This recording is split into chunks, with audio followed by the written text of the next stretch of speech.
I'm Paul Eggert, Vice President of Governmental Affairs for the Minnesota Realtors. And I'm Ryan Hamilton, Associate Legal Counsel with the Minnesota Realtors. Welcome to this week's legislative update.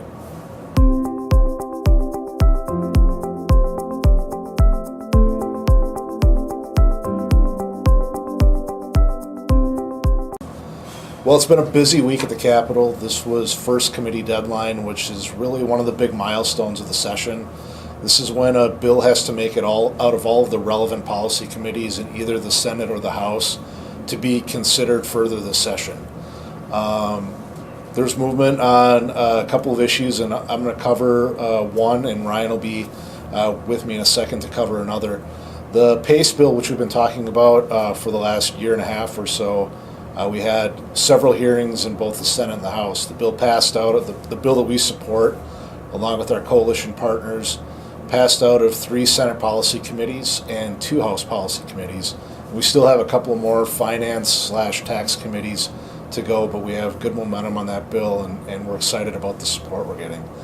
One bill that we've been talking about that is not moving forward at this time is our bill to repeal the seat time requirement for internet continuing education courses.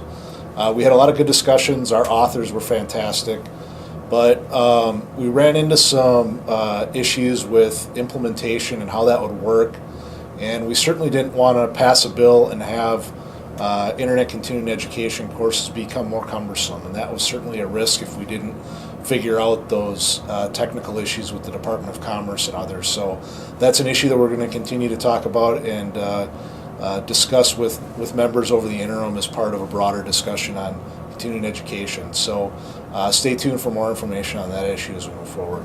And now I'm going to turn it over to Ryan for a couple of other updates. Hi, folks. Representative Vogel's rulemaking review bill received action in the House Government Ops Committee this week. That's the bill being carried on behalf of the builders. And again, that bill is the goal of that bill is to address cost drivers that go into the production of housing.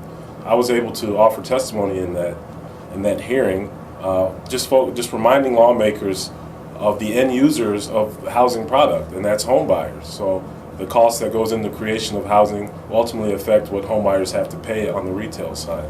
Also highlighted the fact that there's a tremendous demand for homes under the $250,000 price point. And so if we can work on that affordability level, there's great demand out there. So we want the rulemakers to be conscious of that. And the following day, I was able to step away from the Capitol and attend the SEITF Task Force. That acronym stands for SSTS Implementation and Enforcement Task Force. And that's a group of interested parties comprised of several counties, the Minnesota Association of Counties, Realtors, of course, and the MPCA. And it's a group that meets several times a year, and we talk about septics. In yesterday's discussion, we discussed our disclosure on septics and maybe adding something to that to address what's called Type 4 systems, as well as the new rulemaking that MPCA has proposed regarding pumping septics at the point of inspection. So it was a very good discussion, and we'll get back to you as those proposals move forward. Thanks.